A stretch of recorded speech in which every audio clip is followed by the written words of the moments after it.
se prostituye muy fácil, ¿no? Es desatenta. Uno puede poner la fe en cualquier cosa todo el tiempo, pero la fe tiene un origen y tiene un canal y una dirección que es Dios. Puesta la fe en Él, que es el autor y consumador de la fe, entonces esa fe es la que va a producir los resultados conforme al propósito y la voluntad que Él tiene para mí. Lejos, bueno, no vamos a repetir el seminario del noviembre del año pasado. ¿En el canal? Charla 3. Ah, sí. ¿Has escuchado mucho? Muy bien. Pero la fe puesta en Él, es la que verdaderamente nos va a manifestar el propósito sin ni siquiera tenerlo que buscar. No andar buscando el propósito. El propósito es una consecuencia de mi caminar con Dios. Es el resultado de mi caminar, no es algo que yo busque. Entonces, ¿ok? Es una retrospectiva, pero bueno, ya me siento repitiendo un seminario. Entonces volvamos al amor, volvamos a la caridad. ¿Por qué es tan importante el amor? Saben que yo antes pensaba algo y he aprendido este tiempo y por eso quiero enseñarlo, porque lo tengo fresco, ¿no? Yo creo que es bueno que cuando el pan, ustedes han visto que uno pasa, y yo creo que los panaderos lo hacen de aposta, que ponen un ventilador al revés para que a uno le huela rico. ¿Han visto esos sinvergüenzas cómo actúan, cómo juegan con el olfato de uno? Y el pan fresco es el que sabe bueno, ¿no?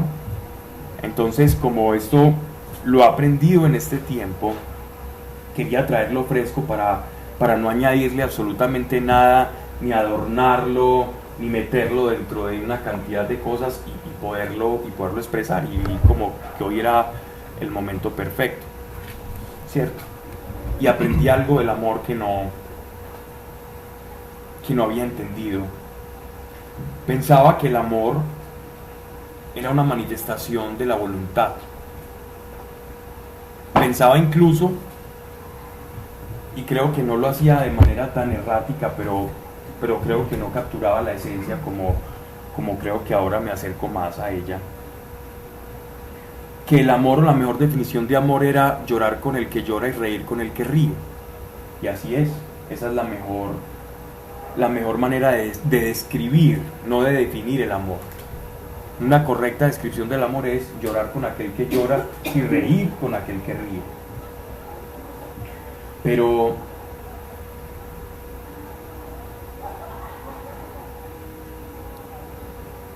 en el mundo material, el amor nosotros lo podemos medir con actos.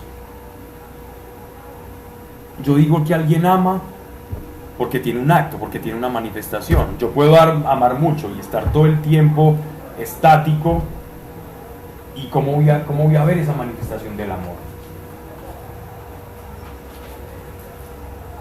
El amor, para que exista el amor, tiene que haber un otro. Para que haya amor, tienen que haber dos. Por eso Dios nos creó. Porque Dios no puede amar si no hay otro al que amar. El amar implica el otro. ¿El amor es una manifestación de la voluntad? Sí.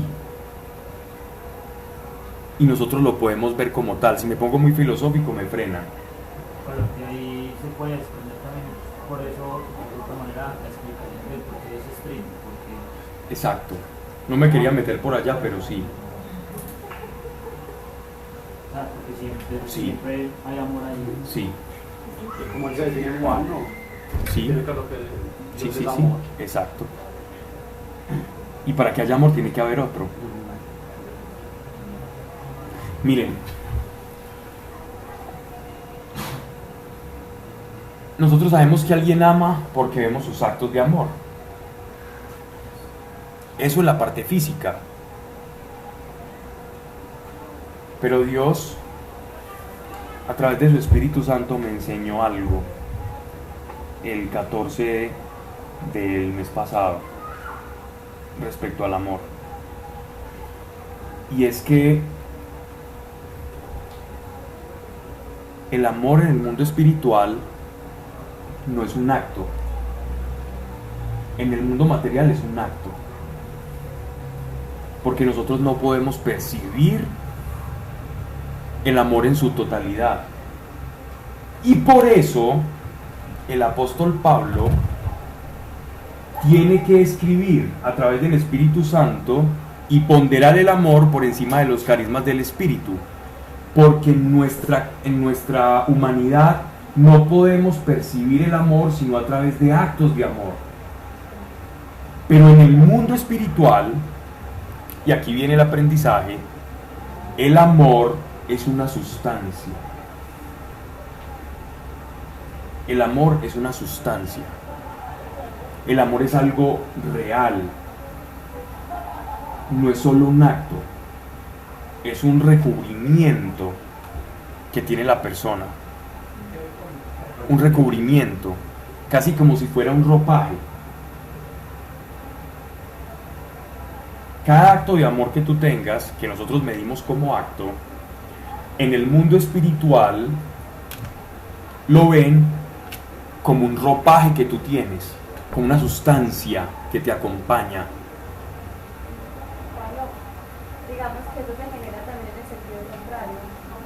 Pues como las influencias negativas también generan esa...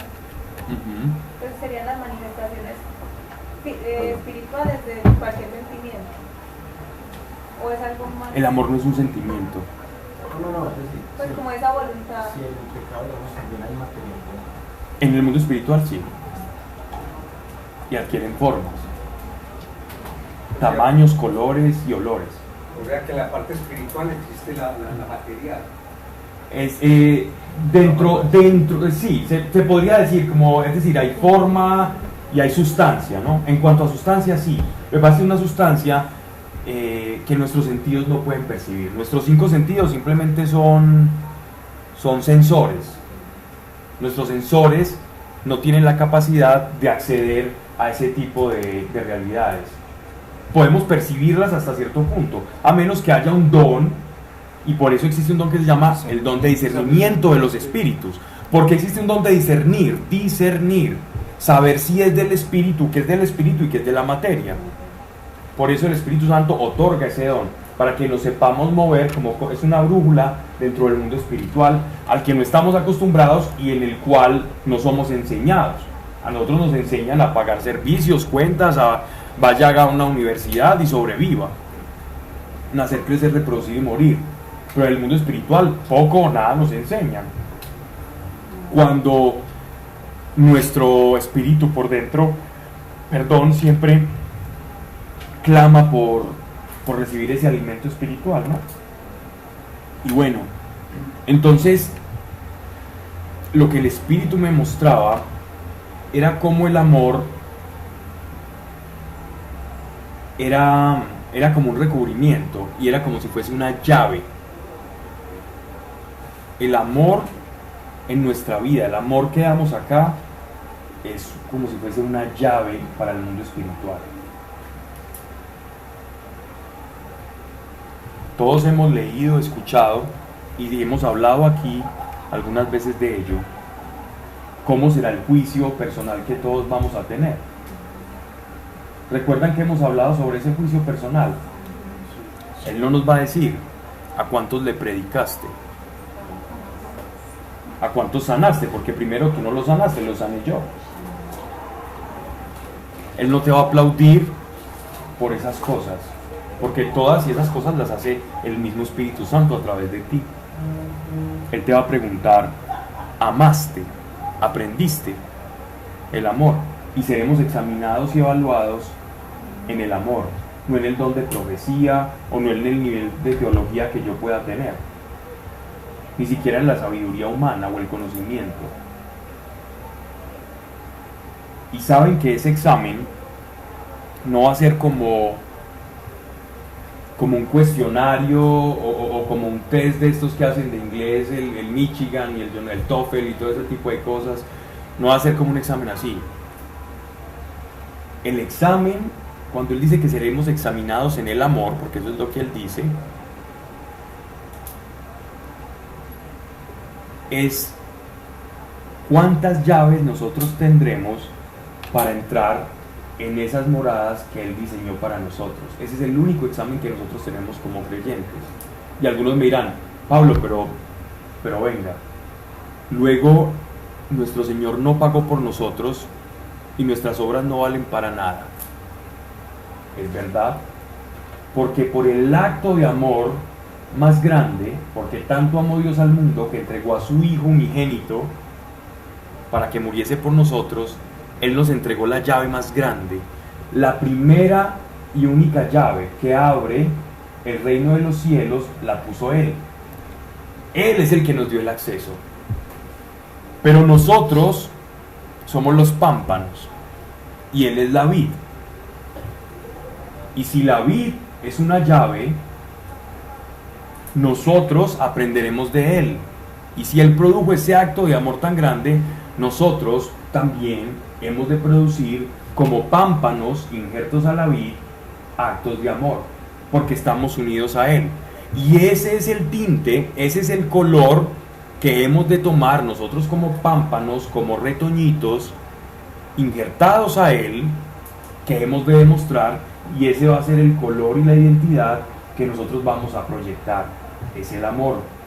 Esa es la esencia. El amor en el reino espiritual, en el mundo espiritual, es sustancia. Yo he recibido mucho amor de ustedes y estoy muy agradecido, de todos. Y yo le daba gracias a Dios por esto y le decía a Dios, qué bueno tener la oportunidad de poder compartir esto que me estás mostrando, porque me lo mostró en unas circunstancias muy difíciles. Qué bueno poder compartir para que todos comprendamos que cada acto de amor nos da un ingreso a la esfera espiritual de Dios, al reino celestial. Cada acto de amor tuyo es como una propulsión que vas a tener en ese examen del amor, es que te va a llevar cada vez más profundo de las moradas interiores de Dios. El cielo ya lo tenemos abierto por Jesucristo, pero podemos ir aún más lejos. Por fe, no por obras. Por fe, no por obras. Por fe. Estar con Él, por creer en Él, no por lo bueno que yo me manejé con fulanito, sino por estar en fe. Correcto. Por la fe, tú crees en ese gran acto de amor que fue el sacrificio de nuestro Señor Jesucristo. Por fe. Y por esa fe, tú te adhieres a Él mediante el Espíritu Santo, y por la guía del Espíritu Santo se va a producir en ti, si eres verdadero creyente e injerto a Él, frutos de amor como Él los da. Pero siempre va a haber en nosotros la posibilidad de decirle sí o no a Dios, con o sin el Espíritu Santo. Yo puedo decirle a Dios un no. El propósito de Dios en mí se va a cumplir, pero su voluntad muchas veces va a tener cortapisas. Dios puede querer que, por ejemplo, un caso, que una pareja se reconcilie, una pareja de esposos, y yo puedo estar cerrado en que me siento ofendido con mi señora, con mi esposa, y que yo no voy a ceder en ese punto. Pero yo sé que el Espíritu Santo me está diciendo, tienes que ceder en ese punto, porque te he puesto a tu esposa como mi voz también dentro de la relación. Eso es un acto de desamor y de desobediencia al mismo tiempo, ¿no? Sin embargo, eso no va a impedir que el propósito de Dios en la vida de la pareja, del matrimonio, de cualquier circunstancia, simplemente estoy usando esta, se cumpla. Pero el no hacer su voluntad o la negativa a la voluntad de Dios va a hacer que yo tenga que repetir otra vez para aprender. Porque Dios al que ama, corrige. ¿Y a quién tiene que corregir? Al que no se dejó llevar por su voluntad. ¿Sí me hago entender? No por obras, sino por fe. Porque yo no voy a corregir mi manera de ser, sino es que porque creo en Él y creo que tiene una voluntad para mí. Pero esa fe tiene que producir obras. ¿Cómo? Yo puedo corregir mi manera de ser simplemente. Sí, claro.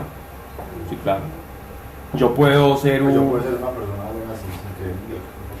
una persona bien portada. Exacto. Pues moralmente. Moralmente, bien. sí.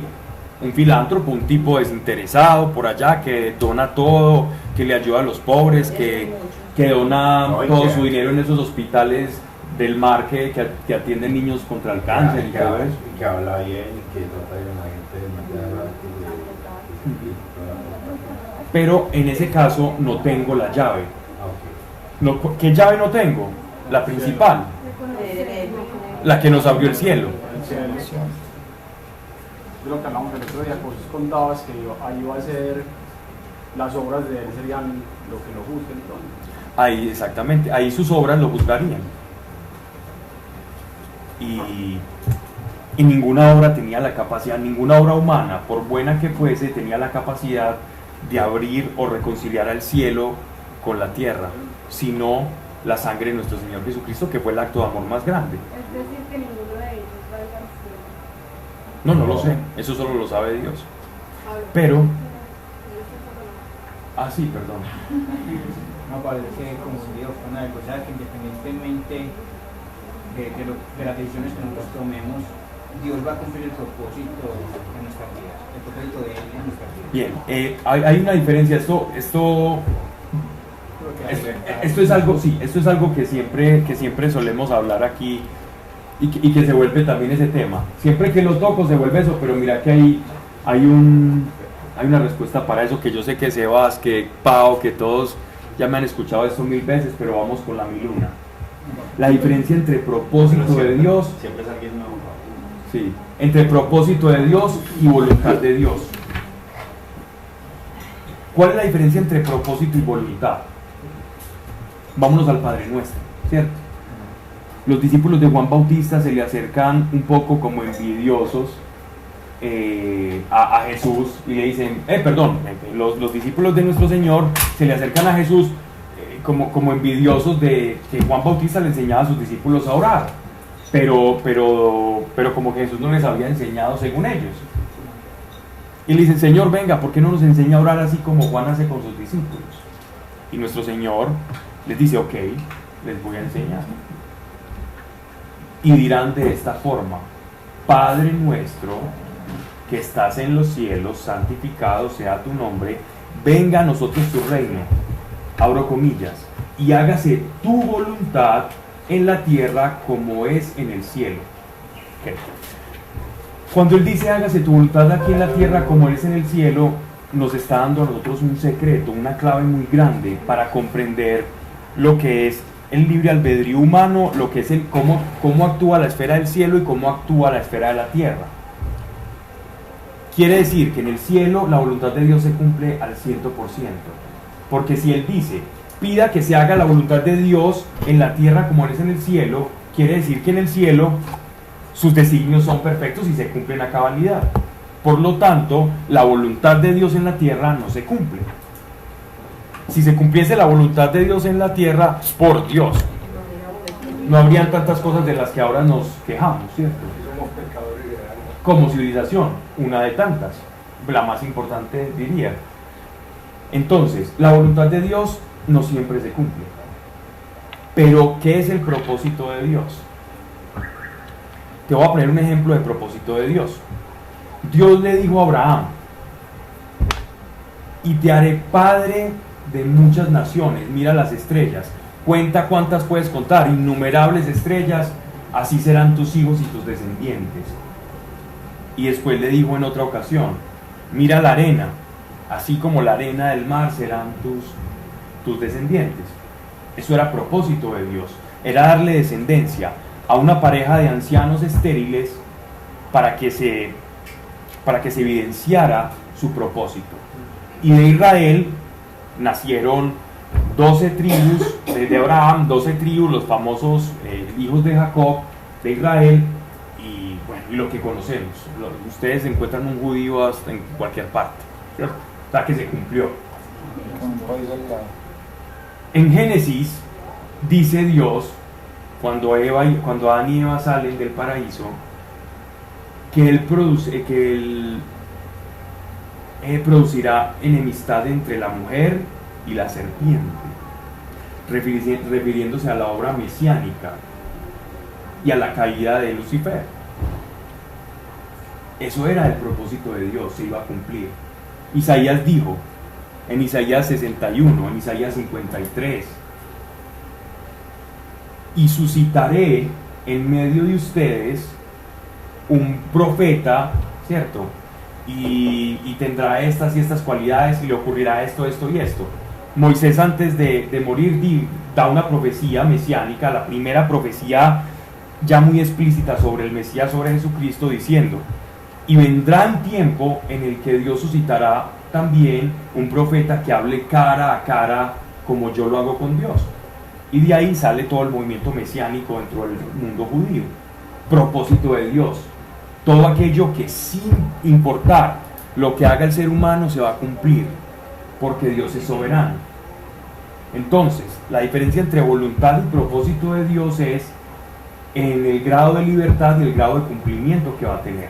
La voluntad de Dios no siempre se cumple y el propósito de Dios siempre se va a cumplir. Por ejemplo, Apocalipsis, lo que dice que va a pasar en los textos que hablan sobre el futuro en el Apocalipsis, o Mateo 24, ya sabemos que eso se va a cumplir. Eso es un propósito de Dios, incuestionable. Hagamos lo que hagamos, ya sabemos que hacia allá vamos. El pueblo de Israel, ¿cuántas veces desobedeció? ¿Cuántos cautiverios tuvo el pueblo de Israel? Tuvo 3 grandes cautiverios. Egipto, Cautiverio, Ah, no, es por eso son otra, es la diferentes. dispersión, es la dispersión del pueblo, Egipto de las tribus. y Egipto, Babilonia, ¿y cuál más? Pero sí. Los asirios también con los de Israel. Pero que estás hablando de España, ¿o qué? La expulsión de los judíos sefardíes. No, en los cautiverios, los cautiverios. Bueno. Los 2 grandes cautiverios, Egipto. hablemos de los 2 grandes, Egipto y Babilonia. Cierto, que fueron los grandes, también tuvieron otros, pero proporcionados. ¿Cuántas veces desobedeció el pueblo de Israel? ¿Cuántas veces metió la pata? No es sino leer Jeremías, Isaías, Ezequiel, todos los profetas. Y vamos a ver la metida de patas de un pueblo que nos muestra a nosotros cómo somos como iglesia y cómo vamos a hacer. Aprender de ellos, así somos nosotros. Pablo, y ellos metieron la pata con Jesús porque Moisés habló de uno que iban a hacer y ellos no aceptaron. Y hasta con Jesús teniéndolo enfrente metieron la pata. Entonces, ¿qué ocurrió? Aún a pesar de todas esas metidas de patas, el propósito de Dios y el Mesías que él había prometido, ¿llegó o no llegó? Llegó. O sea que el propósito de Dios siempre se cumple. Esa es la diferencia. Te ayuda lo que te acabo de exponer. Pues la verdad sí, lo que pasa es que entonces no hay propósito de Dios también individualmente. Sí. Para la vida. Sí. Pero eso sí puede Y que ese- Medina no puede porque cumplir. es que me iba a preguntar, o sea, solo como para aclarar, que a voluntad sabemos que no se cumple y como para uno tener... No se cumple, no, se puede o no cumplir. Sí, pues Sí, claro. yo siempre me lo aprendí como que el aborto y eso, que son cosas que generalmente se cumplen. El propósito en una persona no creyente siempre lo va a cumplir. No. Es una excelente pregunta. Pero sí. Pablo, el que no crea en Dios, Dios no está conectado con él, no hay relación. Oye, pero el hecho de lo que hacía Dios con nosotros, Claro, con el faraón. eso que los utilizaba con su propósito, lo usa para la vida. Eso nos mete en ciertas profundidades de lo que es la libertad del hombre, hasta qué punto somos libres. Creo que si le estamos diciendo propósito en la vida personal es la soberanía de Dios. O sea, hay cosas que yo no defino en mí, yo no definí dónde nacer, ni mi familia, ni cómo soy. Pues eso hace parte del propósito. Y eso es todo el propósito. Todos mis dones, pues todo es propósito, uno es el propósito. La voluntad de Dios, y lo dicen las escrituras, es que todos nos salvemos. Su voluntad. Oye, pero digamos que hay un propósito Voluntad. como básico, o sea, digamos que el propósito va creciendo a medida que yo vaya creciendo como en la relación con Dios. O sea, yo tengo un propósito inicial que, bueno, yo puedo decir, la salvación. Pero a partir de ahí, mi propósito puede ir, obviamente... Lo voy descubriendo, no es que cambie. Siempre va a ser el mismo. Sí, lo descubro. Desde que fui diseñado por Dios, que Pero me es que concibió a mí para nacer, ya Él sabe para quién nace el mundo. La cosa más fácil para llegar ahí es lo que está enseñando Pablo, amar. O sea, si uno se enfoca en amar, Dios va a guiar tu vida hacia lo que Él quiere, en lo que sea, pero donde sea. Pero de pronto, mira, o sea, yo sé que el propósito mío ya estaba, digamos, que definido desde antes de la fundación del mundo, como conocieron a los profetas. Sin embargo, de cierta manera, hay cosas que uno hace que no entorpecen como ese crecimiento, como eso que hace Dios en la vida de uno.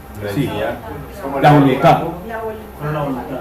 El ejemplo que tiene. Pero yo tengo una pregunta, la Biblia dice, no se mueve una hoja de un árbol sin la voluntad de Dios, que es donde yo me pregunto hasta qué punto va nuestra libertad. Muy buena pregunta, mira. Cuando dice, ahí se está refiriendo a su soberanía, al acto soberano de Dios. Ese no se mueve la hoja de un árbol, quiere decir que Dios puede... No que Él la mueva, necesariamente. Exacto, pero que Él puede intervenir en cualquier momento y nadie lo controla a Él. Es decir, Él tiene hasta los cabellos, hay otra palabra, hasta todos los cabellos están contados. Quiere decir que nada se escapa de los designios y de la intervención de Dios. Eso sí, que Él intervenga o no es de su plena soberanía. Pero lo que estás diciendo, claro, va completamente con relación al tema. Ahí el punto de la libertad es que Dios puede intervenir incluso en una manifestación de tu libertad y de tu voluntad. Que tú digas, es que yo me quiero suicidar. Yo me iba a tirar de una vez de un edificio, yo me iba a tirar y Él intervino. Porque él me puso como temor y dije, no, bueno, yo soy como un suicida cobarde de verdad, no, la próxima semana se me quitó la vida. Pero es real, hay una intervención de Dios en medio incluso de nuestra libertad, como en el caso del faraón, cuando Dios endurece el corazón del faraón para que no deje salir a su pueblo. Dice, Dios endureció el corazón del faraón, y no es que Dios lo hizo pecar, sino que Dios actuó a través incluso de la libertad maligna de ese hombre y permitió el desenfreno de su propia maldad. Entonces, lo que quiere decir es que Dios puede intervenir incluso en medio de mi libertad.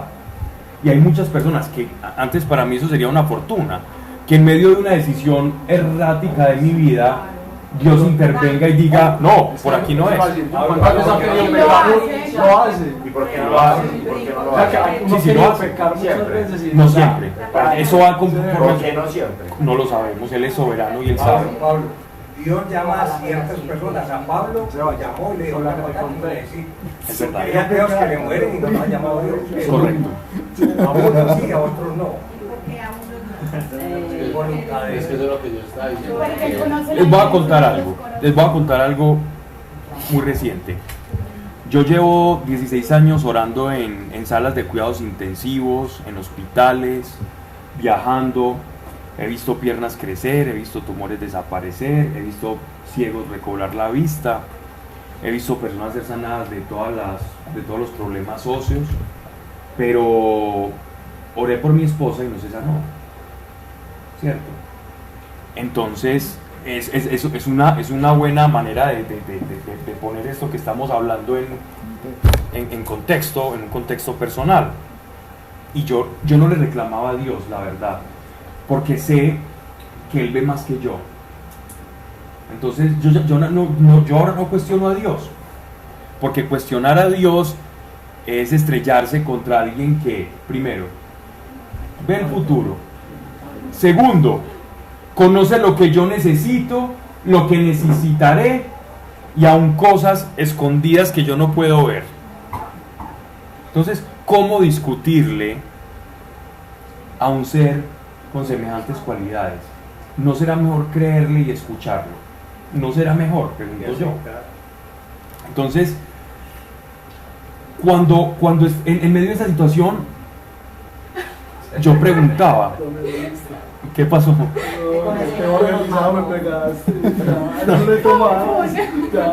Valió la pena la venida.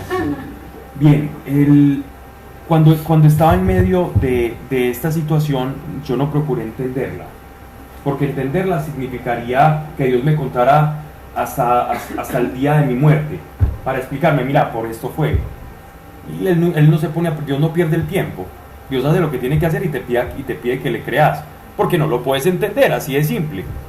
Como cuando el papá le dice, no sale, no, ¿por qué? Porque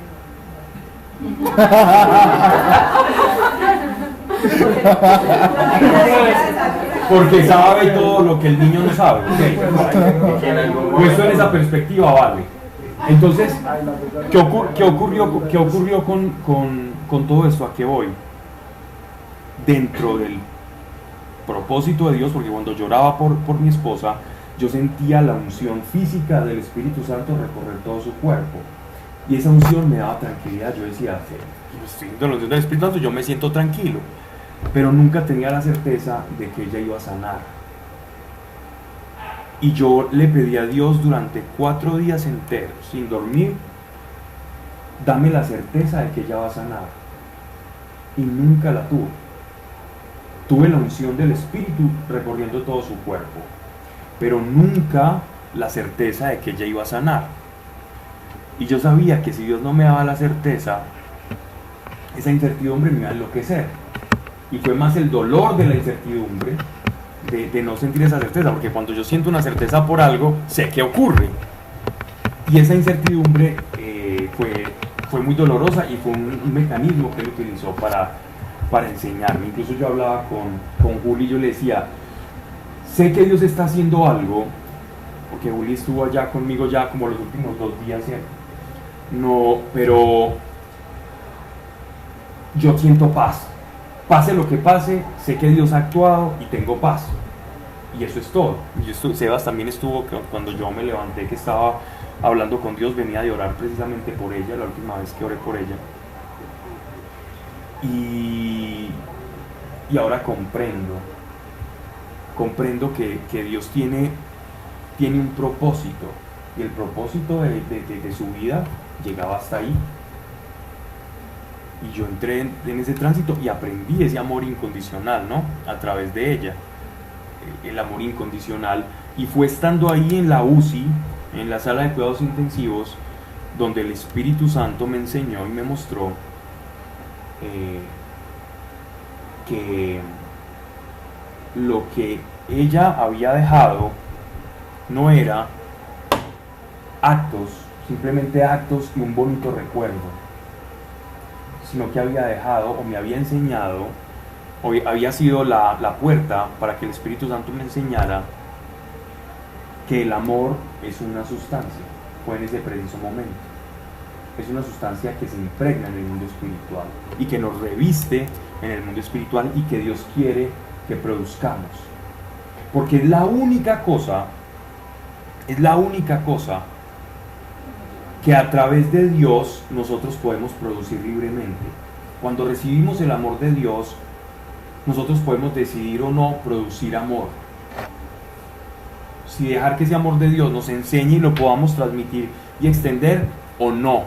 Es lo único. Porque los dones del Espíritu Santo provienen enteramente de Él. Y nosotros simplemente somos unos instrumentos. Y por eso toqué Corintios 13. Porque los dones del Espíritu Santo son instrumentos que dependen siempre de Dios, independientemente de tu estado de ánimo. Que pueden verse fortalecidos por la oración, sí, claro, en la medida en que estés más cerca de Dios, más poder de Dios vas a ver. Pero el amor implica, recuerden que el amor es de dos, se produce a través de la fricción de dos. Para que produzca el amor depende, ya Dios está, pero necesita de ti para que se produzca ese amor. Y esa va a ser la llave que va a abrir el reino.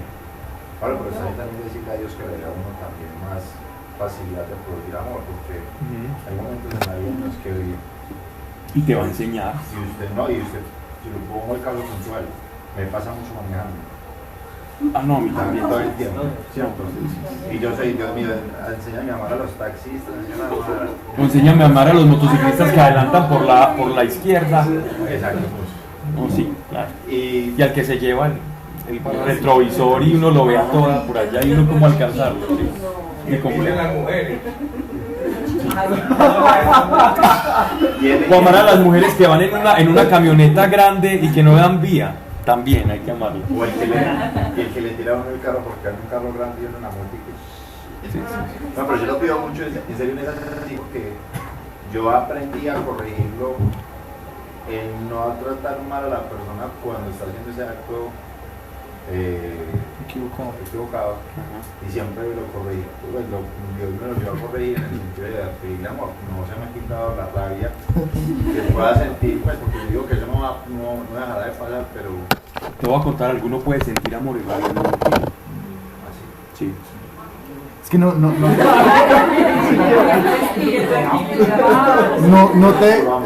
te debes distraer por los sentimientos, el acto. Que la emoción está ahí, no la emoción. estar ahí. Es parte Porque de ahí en la ese condición momento siempre humana. yo digo, enséñame a amarlo, porque si no...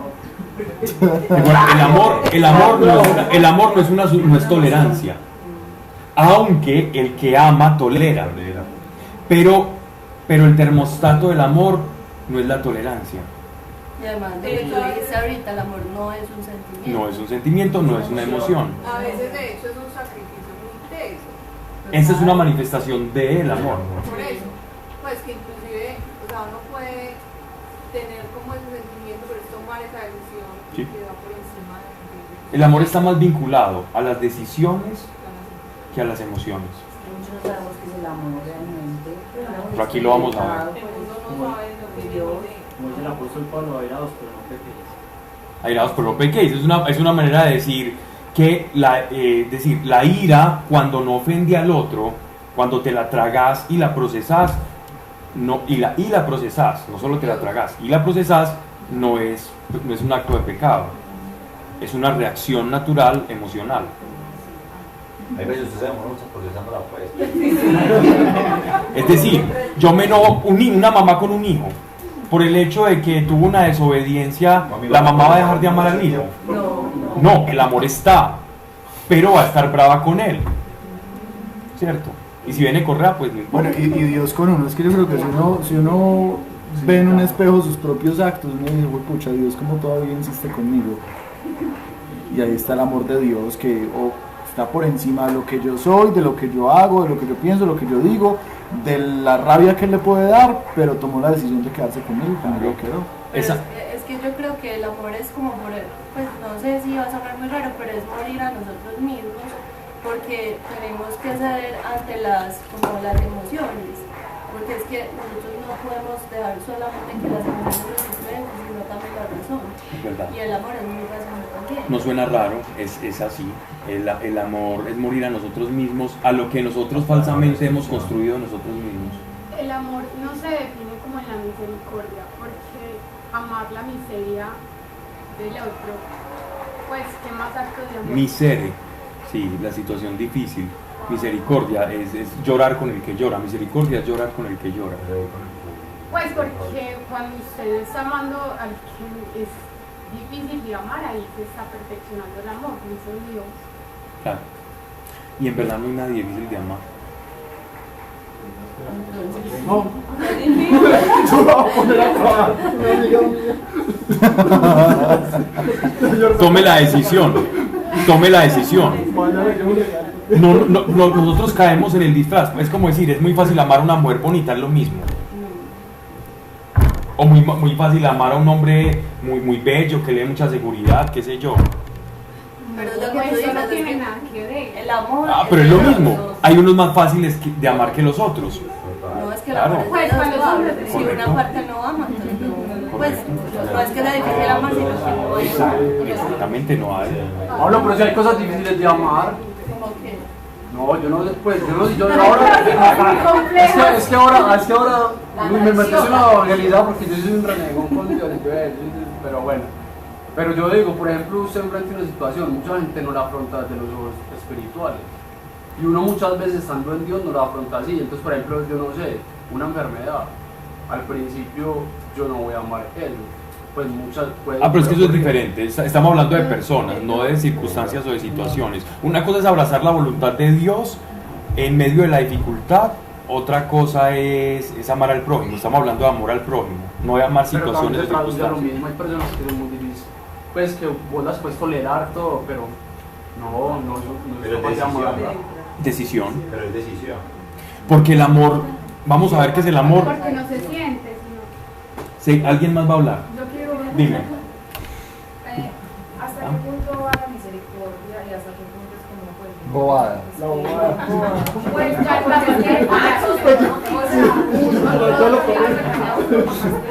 hay que corregir. Es que el amor no es Nuestro Señor nos enseñó eso cuando lo abofetean en el Sanedrín. Y él pregunta, el mismo que dijo que si somos golpeados en una mejilla pongamos la otra, el mismo que dijo eso cuando lo abofetean en el Sanedrín, le dijo a aquel soldado, a aquel tipo que lo abofeteó, le dijo, ¿tú por qué me golpeas? ¿Qué he dicho mal?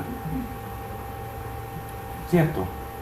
Entonces, ¿hasta dónde va la misericordia? Hasta el punto en que afecte tu dignidad. Hasta ese punto. Entonces la medida de la misericordia la da la afectación de tu dignidad. Porque hay un amor y una dignidad que tienes como hijo de Dios. Y nuestro Señor la tuvo hasta el último minuto. El de poner la mejilla significa como la persona que está resignada al servicio, ¿no? Es una manera hiperbolizada o exagerada para poder darles a entender a ellos con esa, digámoslo, imaginación semítica que bueno, lo mismo del ojo, el que se saque el ojo, el que haya pecado, es más fácil entrar, etcétera, etcétera. Es lo mismo, es para poder contrastar una realidad moral. Pero nuestro Señor le preguntó, y ahí está en la Pasión de Cristo esa escena muy bonita. Bueno, tú. No, era muy relacionado con el que hasta qué punto el amor todo lo soportaba. Pues porque ayer estaba escuchando una predica de un padre que decía que en el amor siempre había dolor. O sea, la persona el amor que tiene pues, la madre con su hijo, siempre hay una parte de dolor, pero que cuando había daño, quizás ya no había. Entonces hasta qué punto no saber dónde es la mujer. Llamémosle al amor dolor que, a ver, ¿cuándo le llamamos al amor dolor? Que como bien lo decía ahorita Juliana, el amor es de dos. Cuando el ser que ama no tiene al ser amado o está pasando mal el ser amado, ese amor va a tener un sufrimiento, ¿cierto? Por no tener aquello del ser amado. Pero ese amor sufrido, ese que llamamos el amor sufrido, no necesariamente esa asociación es correcta, salvo que no esté el ser amado, o que no esté en conjunción, o que esté sufriendo uno y el otro no, o que ambos estén sufriendo. Pero necesariamente hay un vínculo entre el amor y el sufrimiento. Ese todo lo soporta significa que esa cualidad interior del amor va a trascender a la circunstancia. No significa como, por decir, cómo ejemplificar esto o cómo uno se le viene a la cabeza una imagen respecto a que el amor todo lo soporta, que ya lo vamos a leer más adelante. Uno se imagina al señor borracho, al mexicano bigotón que llega a la casa y empieza a maltratar a la esposa. Bueno, yo me lo imagino así, que llega a maltratar y la señora muy santa va, le hace los chilaquiles, va y le hace los taquitos al pastor. No, pues no es mexicano. Y entonces le hace las cosas y lo atiende súper bien y después le pega el borracho y ella sale con el ojo morado y al otro día va y dice, y va y se hinca y empieza a orar por él y muy bonito el Señor. Por ejemplo, ese no es el amor que todo lo soporta, porque está afectando su dignidad y ella tiene una dignidad como hija de Dios y tiene que responder por su cuerpo a Dios porque es templo del Espíritu Santo. ¿Y cómo va a dejar que el templo de ella, que es el templo del Espíritu Santo, llegue un tipo, la maltrate, la ultraje todo el tiempo? ¿Cierto? Entonces ese no sería el amor que todo lo soporta. ¿Sí me hago entender? Porque está afectando la dignidad. ¿Ya? Y la dignidad, porque tú tienes que dar cuenta hasta de tu propio cuerpo. Dime. Vale, tengo una pregunta con respecto a que tú dices seremos juzgados en el amor y lo dice la palabra, ¿cierto? Pero pues hemos estado en un camino de conocer más a Dios y sabemos que acá en la tierra debemos hacer actos que demuestren ese amor por Dios, ¿cierto? Porque a veces uno toma la vida espiritualmente relajada. Ah, no, yo soy bueno y ya, pues no tengo que cumplir muchas cosas.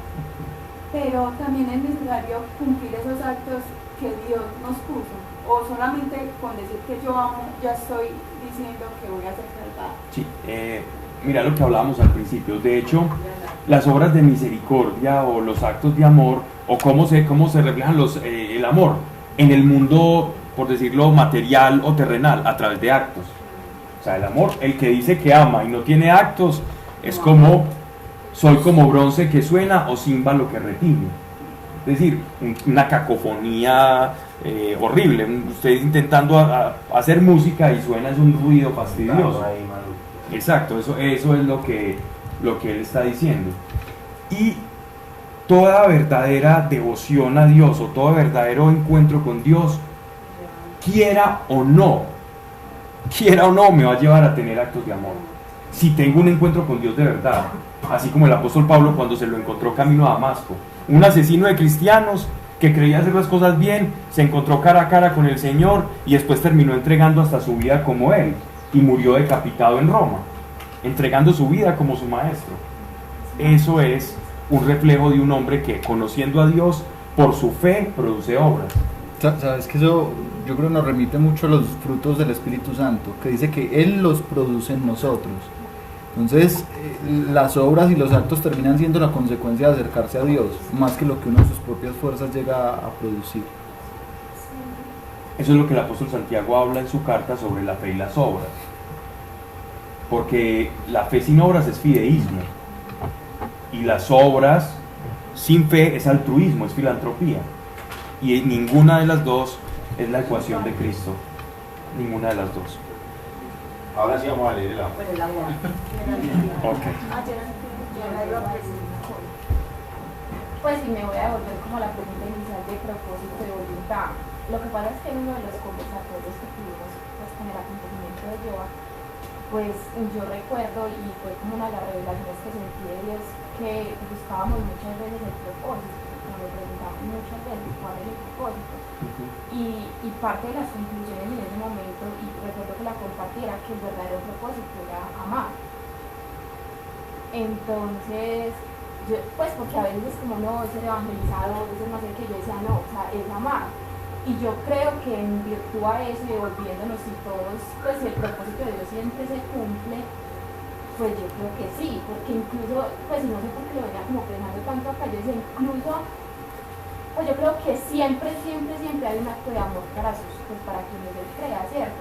Incluso el bebé que no nace, por ejemplo, porque el papá sufre, las personas allegados oran, intervienen, y hay un acto de amor incluso de misericordia para ese acontecimiento, y entonces a la larga por eso siempre se cumple el propósito de Dios, porque si el propósito es amar, sí logramos tener siempre la experiencia de amar, más allá de sanación de corazón, de que antes de nacer se nos dañe el corazón, sí logramos tener una experiencia de amor con Dios. Pues es como no sé, recordé como ese momento y no quería como no lo recordé porque finalmente, pues yo recuerdo que fue un sábado que nos reunimos como venga, ¿qué pasó? Y yo lo digo porque pues, y aparte pues como un ejemplo, cuando yo conocí a Yoa, por ejemplo, yo llevaba 8 días de verla, y yo me acuerdo que ella finalmente me dijo, te quiero tanto, y yo dije, no, o sea, no me va a querer, pero entendí que era Dios usándola a ella para decirme cuánto me quería, y a mí pues yo misma lo experimentaba, pues yo conocí a una chica el viernes, y hoy estaba en la oficina gritando como siento que la quiero demasiado, y no soy yo, porque no sé, yo no la conozco. Pues sé que es el amor de Dios incluso por encima de mí, porque también he aprendido que el amor sí es una decisión, más allá de no querer, es decirle, bueno, hágale, pues yo no quiero, pero hágale, porque creo en ti. ¿Y cuáles son los frutos del amor? Lo vemos el próximo miércoles. Ahí está la diferencia. El que ama tiene frutos de esa sustancia que te acompaña en el espíritu. Pero entonces eso Pablo, pero entonces una persona, un ser humano, por naturaleza ama. Yo te puedo amar a vos o no te puedo amar, pero vamos, así sea mal. Porque si nos creó el amor, pues somos amor, más allá de que nos contaminemos. Correcto. Ese es el fin último de todo esto. Todo lo demás y los dones cesarán y todo acabará, pero es el amor lo que va a quedar. La profecía y todos los dones del espíritu, los carismas desaparecerán, pero queda esa sustancia. Y eso nos lo llevamos al otro lado de la cortina. Es eso. Es lo único que nos podemos llevar de acá. Nada más nos podemos llevar, nada. Ni títulos, ni cosas, eso se queda acá. Eso es lo único que trasciende. Por eso él le pone tanta importancia, porque eso es lo único que queda del otro lado, ¿no? Y porque él es amor. Exacto, porque él es la mejor definición. Él está hecho de eso y quiere que nos parezcamos a quién, a él, y por eso nos pide eso. Bien, 9:10, tenemos tiempo. Y si repartiere toda mi hacienda y entregare mi cuerpo al fuego, no teniendo caridad, nada me aprovecha. Recuerdo hay una imagen muy famosa, ¿en qué año fue?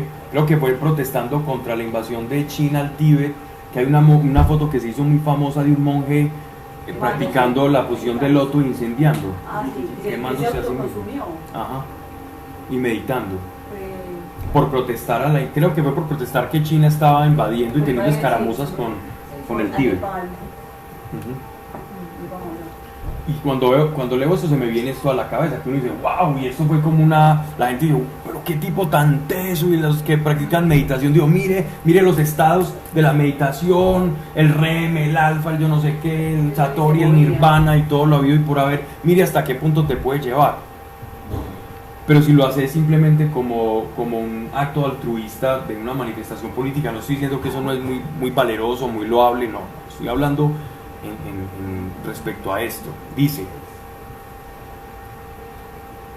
y si repitiere toda mi hacienda y entregare mi cuerpo al fuego, no teniendo caridad, nada me aprovecha. De nada me aprovecha. La caridad es paciente, es benigna. Una cosa es la paciencia. La paciencia es un término temporal, es un término, no es un eterno, es un término, termina en algún momento. Es decir, tiene una medida. Es alguien que espera hasta que se pueda esperar. Es benigna, no es envidiosa, no es jactanciosa, es decir, está aniquilado del yo. No se jacta, no dice, ay, es que yo miren cómo amo, no le interesa, porque cuando amas, lo que menos te interesa es un reconocimiento, solo te interesa que el ser amado esté bien, es tu único interés, por eso es imposible que en el amor haya jactancia.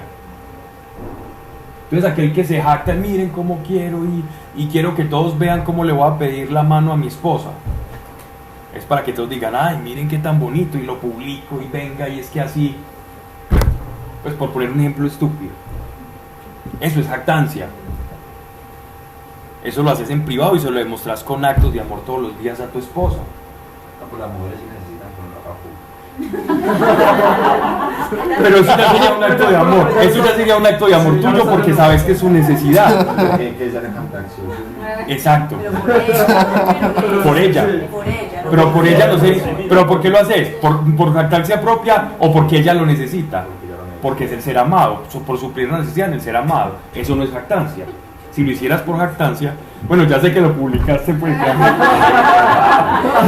Voy a buscar.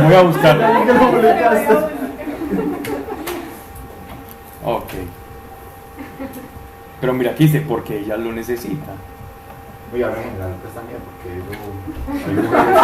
hay mujeres que sí, y he escuchado conversaciones de mujeres, pues, porque trabajo con muchas, que me lo pida de esta forma, que no sé qué, claro. La gente es así. No, pero eso ya es romance, pues, y eso es muy bonito, sí. Por ejemplo, y si vos no sos así y lo haces por amor, eso es más amor. Escucha, no está laburado. Quedó grabado, negro. Quedó grabado, así que relajado.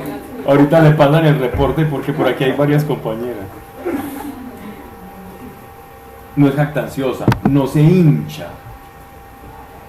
no es descortés, no es interesado, no se irrita.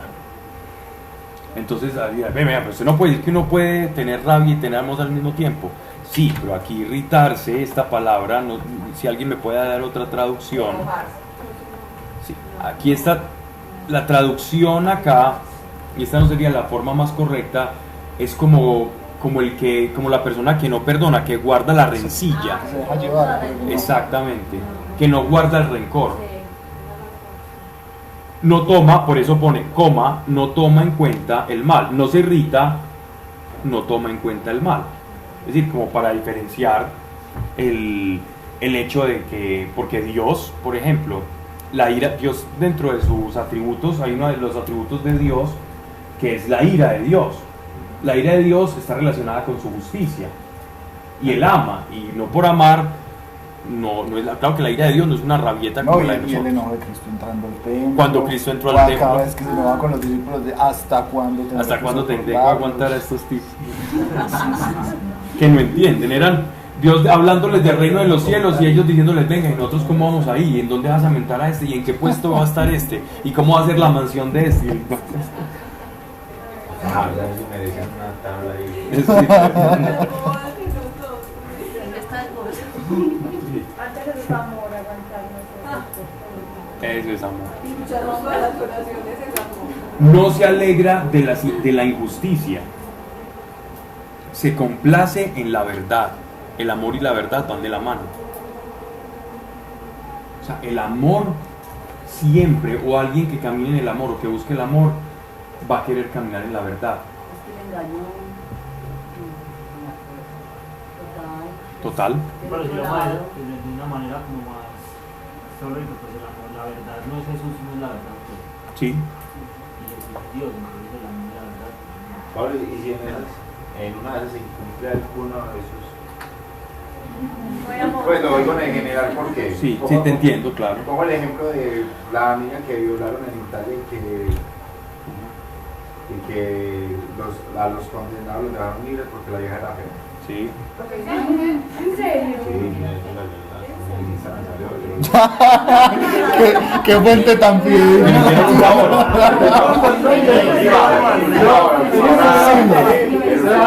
Mejor dicho, la sentencia judicial fue, te hicieron un favor. El poplo literal fue así en Italia. Y entonces yo digo, o sea, hay gente que se alegra de eso. De que lo hayan sacado por eso.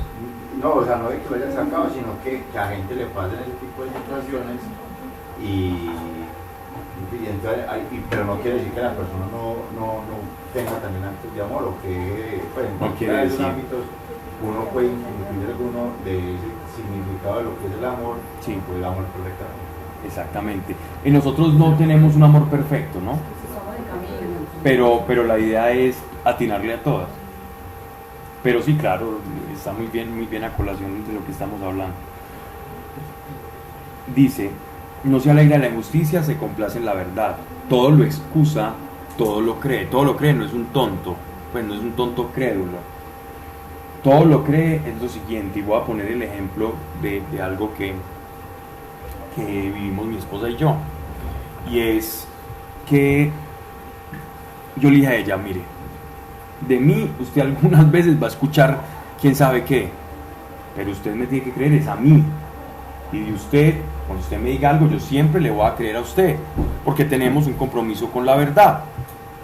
Y ella se me decía, no Pablo, no puedo con eso, me tiene que creer, le decía yo, y viceversa, les cuento confidencias, yo le decía a ella, y ella me decía cosas, no, es que yo hice esto por esto, pero no, yo no pensé en esto, sino que pensé así. Yo, acuérdate del compromiso que hicimos. No, pues le creo, le tengo que creer. Y nos creíamos absolutamente todo. Y la verdad comienza a caminar y todo se vuelve supremamente transparente. Estoy hablando simplemente en un tema de pareja. La verdad, todo lo crees. Si hay amor, todo lo crees. Porque crees que el otro te ama y te va a decir la verdad, porque tiene un compromiso con la verdad, que ya hemos hablado. Y vale la pena vivir así. Vale la pena. Esa transparencia te da una tranquilidad. Cuando caminas en ese amor, todo es más tranquilo. Ya la otra persona ni siquiera mal piensa o ni siquiera piensa algo porque ya sabe, yo le pregunto y me tiene que decir la verdad. Y así es, porque hay un compromiso con Dios. Por eso es mejor casarse con un creyente, ¿no?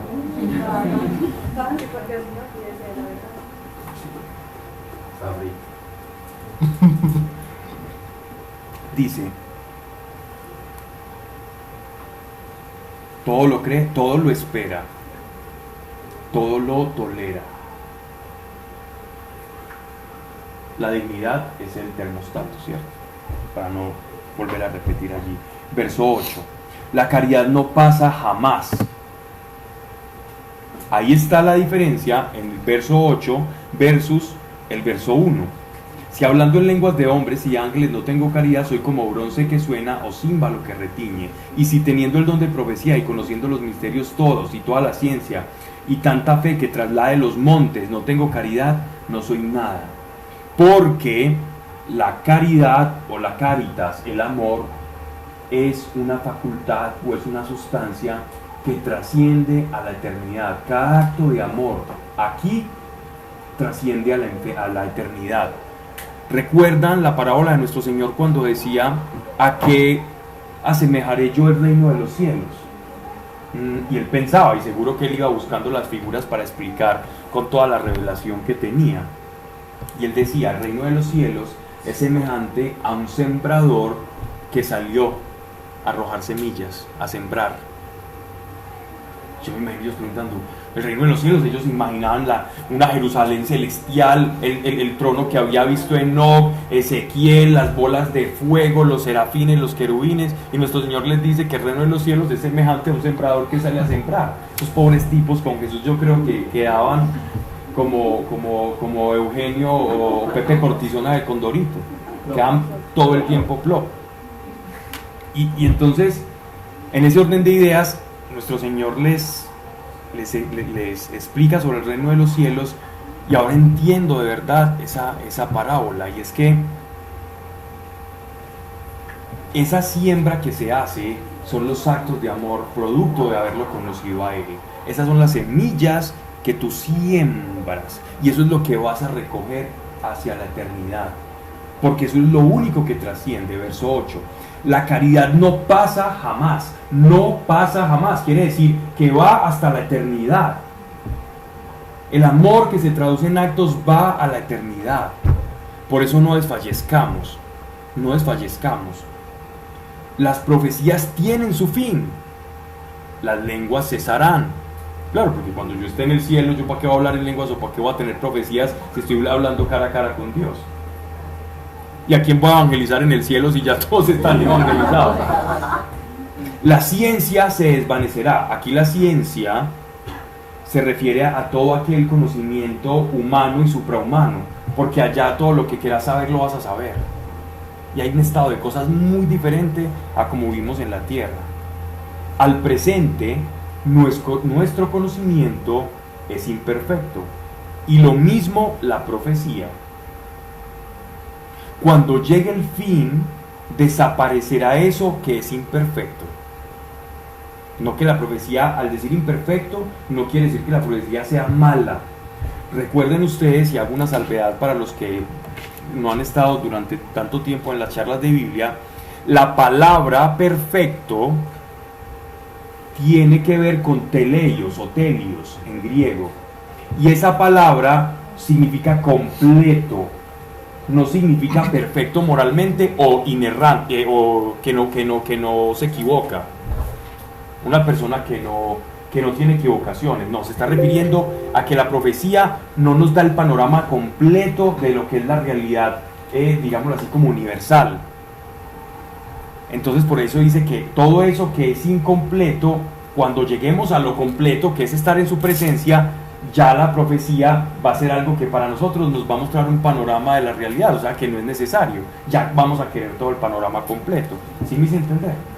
Ok, dice, ya para terminar, cuando yo era niño, hablaba como niño, pensaba como niño, razonaba como niño.